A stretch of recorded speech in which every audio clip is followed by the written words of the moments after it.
रजा भाई, एक love affair हो ना, तो वो लव अफेयर 2-3 साल चले, उसके बाद अचानक उसका ब्रेकअप हो जाए और बिल्कुल सडनली हो जाए, तो फिर एक कहता है कि उसने मुझे चीट किया, दूसरा कहता है उसने मुझे चीट किया। तो वो बेसिकली अब एक दूसरे की चीटिंग याद आ रही है उनको। तो ये एक बस वन पेज था, सेम पेज था, और सेम पेज के बाद जो है वो फिर अब जो है वो अलग अलग हर बंदे ने अपना अपना जो है वो सिम का तयन कर लिया है। तो वो खान साहब को जो है ना, वो आज तक वो दिल से ये बात नहीं निकल पाती कि मेरे अलावा कोई ऑप्शन नहीं था। तो ये फिर ये 13 जमातों की ऑप्शन किधर से आ गया, ये पीडीएम पूरी की पूरी मेरे सर पर उन्होंने खड़ी कर दी, वो सब ऑप्शन हो गए और मैं अब ऑप्शन नहीं हूँ।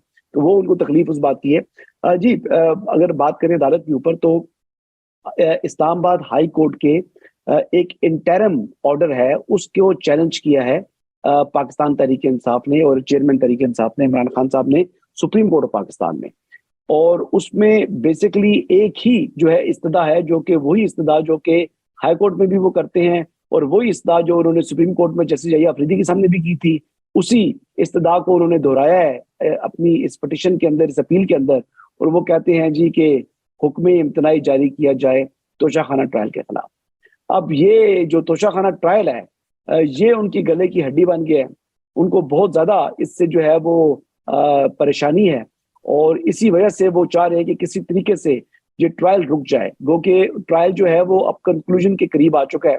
और अगर आज बात करें तो अभी बाय द वे जो एप्लीकेशन है पीटीआई की, सॉरी चेयरमैन तहरीक इंसाफ की, जो उन्होंने इलेक्शन कमीशन को जिसमें पार्टी बनाया, उसमें अभी तक उसको समाअत के लिए मुकर्रर नहीं किया गया।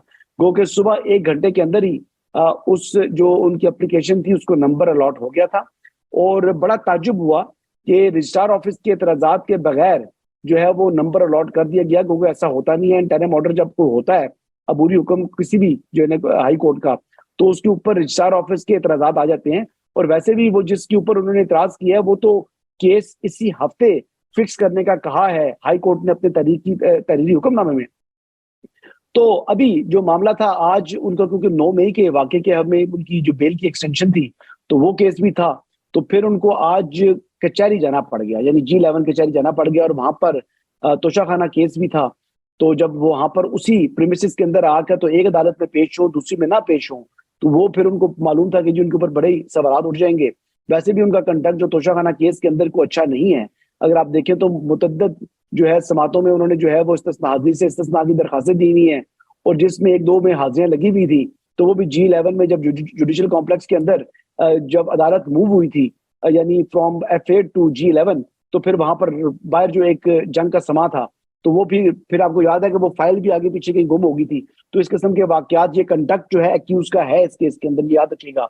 और ये कंडक्ट जो है ये हाई कोर्ट में भी इसको देखेगी और सुप्रीम कोर्ट भी इसको देखेगी। आने वाले वक्तों में जो उनका कंडक्ट है ये बहुत मैटर करेगा।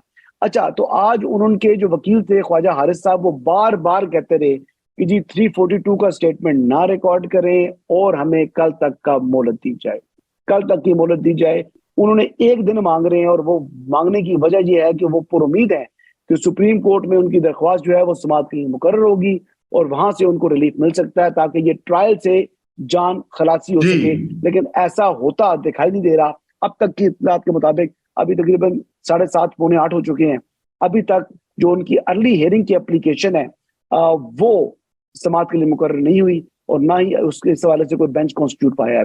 थैंक यू हसन, बहुत शुक्रिया। और मैं चाहता हूं कि ये बता दीजिए कि क्या सुप्रीम कोर्ट ऑफ पाकिस्तान से रिलीफ की तवक्को है? देखिए, चेयरमैन तहरीक इंसाफ तो इसी तवक्को से उन्होंने एप्लीकेशन फाइल की है।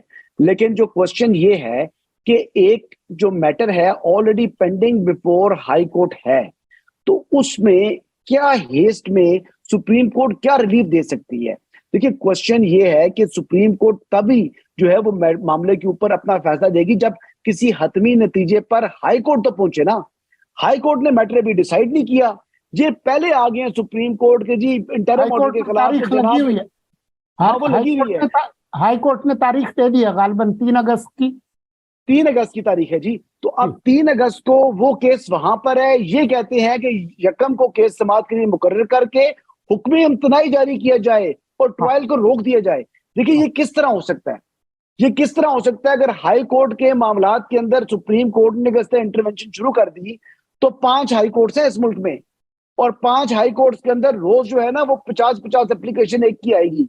यानी अगर 50 एप्लीकेशन 5 हाई कोर्ट की आ जाए तो इतने मुकदमात की समाअत कर पाएगी सुप्रीम कोर्ट ऑफ पाकिस्तान? ये वो विंडो ओपन करने की दरख्वास्त कर रहे हैं, या फिर वो कह देंगे जी कि चेयरमैन तहरीक इंसाफ हैं तो वो लाडले हैं, इसलिए उनकी समाअत, उनकी जो दरख्वास्त हम समाअत के लिए मुकर्रर कर देंगे। लेकिन देखा जाए तो देखें, जो पुरानी एप्लीकेशन क्रिमिनल केसेस है ना, उनकी इससे ज्यादा सीरियस क्राइम्स वाले जो जो केसेस हैं, वो उनके केसेस अपील्स पेंडिंग पड़ी नहीं, आज सालों हो चुकी हैं, उनका केस तो आप फिक्स नहीं करते।